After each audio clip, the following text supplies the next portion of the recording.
I've talked about the Zelda series enough at this point that I feel like you guys probably get the picture. I absolutely adore the series. And while I've talked about the music from the series and how great it is, I've never really talked about the dungeons, and it seems like that's something that doesn't get talked about all that much. The dungeons provide the greatest obstacles for Link on his journey and also provide the greatest amount of growth for his character. And the amount of uniqueness that you can find in the dungeons throughout all the Zelda series is absolutely staggering. So, with all that said, here are my personal top 5 Zelda dungeons. I've already talked about Oracle of Ages in a previous video, so I won't waste any time talking about the specifics of the game. All I'll say is, it's fucking fantastic. The game is full of a bunch of really interesting dungeons that test your skills and, skills. One dungeon in particular that I always really enjoyed was the game's 6th dungeon, the Mermaid's Cave. It's particularly interesting for the fact that it's the first and only dungeon in the game where you enter its confines in both the past and the present. For a game that was all about the time mechanic and going back and forth, you would have thought more dungeons would incorporate that, right?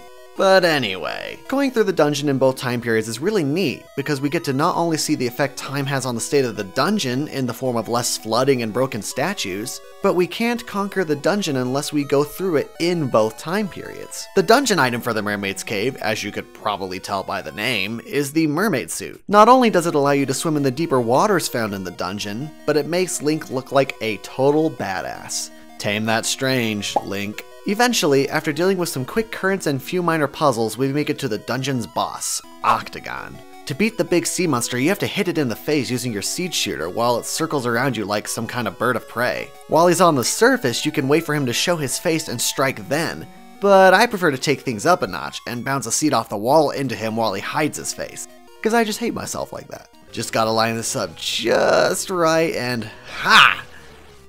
Nailed it!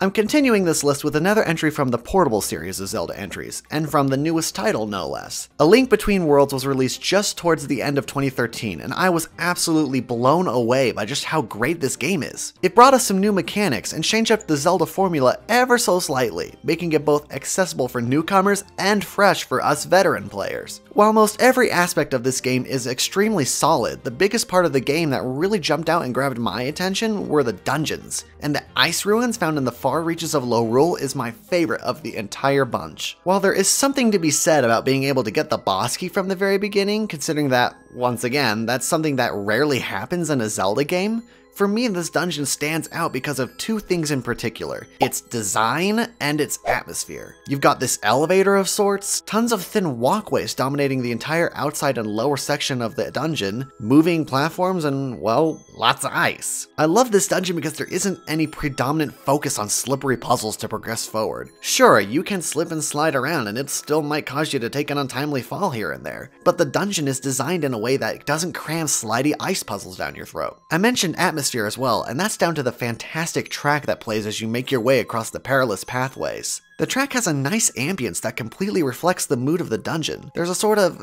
creepy magic about these massive ice ruins that's hard to clearly define. Maybe it's the fact that it's essentially a mishmash of dungeons flipped upside down and thrown into a volcano that I find so strange and magical. We'll go with that.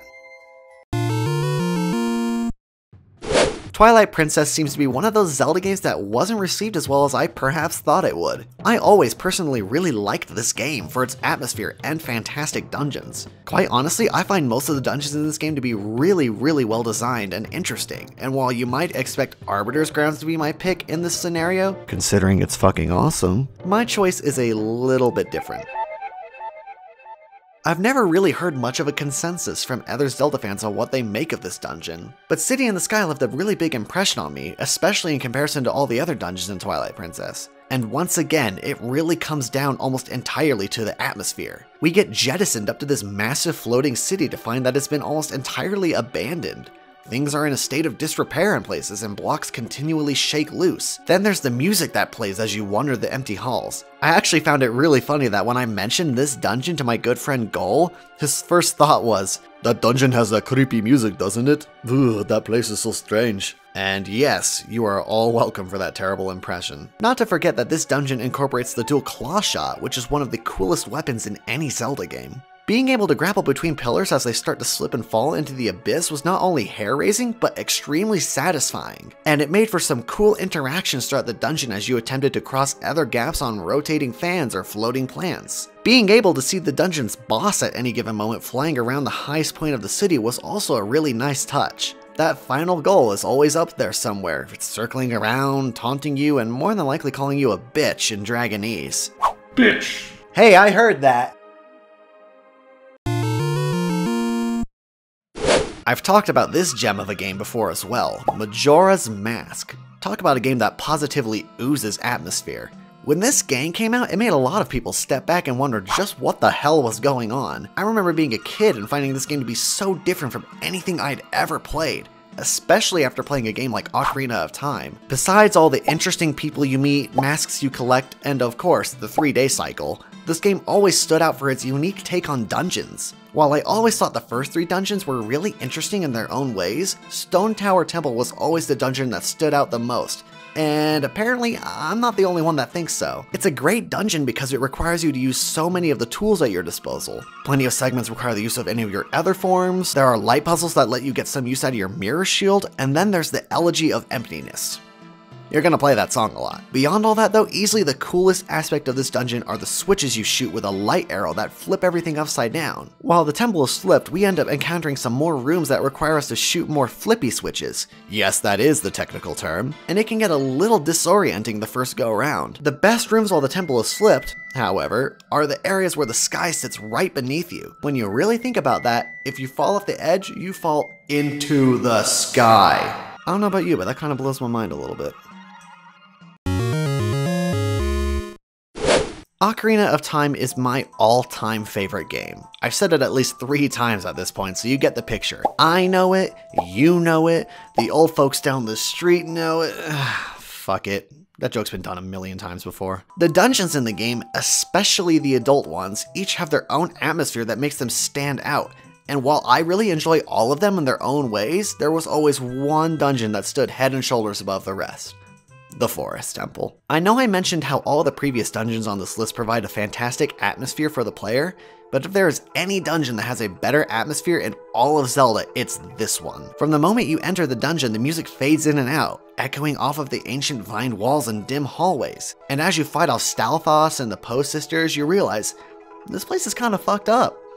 And I love it. This dungeon was always really cool for the fact that it's not only where you get the bow, but it's the first time where you can actually get to use the hookshot extensively. There's also some cool areas in the form of the twisty hallways and the checkerboard room that really add to the mystery surrounding this place. Add in the fact that the boss of this dungeon is a phantom version of the main villain, Ganondorf, and you have a really dark and strange package that is different from any other dungeon in the entire series. Now, despite the fact that this dungeon is designed well, is atmospheric, has great music, and provides us with a great boss fight, it's my top pick for more than these reasons. If you guys remember from past videos, this was the first game I ever beat all the way through, and with one of my brothers and my dad no less. So the game means a lot to me personally. This dungeon in particular, I remember getting to after playing the game the entire day with them, and finally getting to this point was such a huge achievement for 7-year-old me. And I didn't do it alone either. Getting to play such a monumental title back when it was released, and as my first big foray into gaming too, makes this dungeon rise above all the rest. And it's really where my adoration for the series took full flight.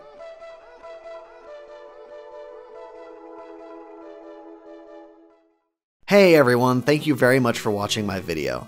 Things got changed up a little bit this time around, what with the new intro and transitions, and I messed with the outro slightly, but I hope you all enjoyed, and I really enjoyed getting to share some of my insight as to why I love this series so much. As always, leave me a comment down below letting me know what your top 5 Zelda dungeons are. I'm really curious as to what you guys would pick for that list, and I know there's a ton of other amazing dungeons that got left out of mine. Thanks to my good friends Caspasaurus and Super Samicom for helping me with this video. You can check out their content by clicking here and here. And don't forget to subscribe by clicking right up here. Also, don't forget to follow me on Twitter and Facebook if you're feeling extra adventurous.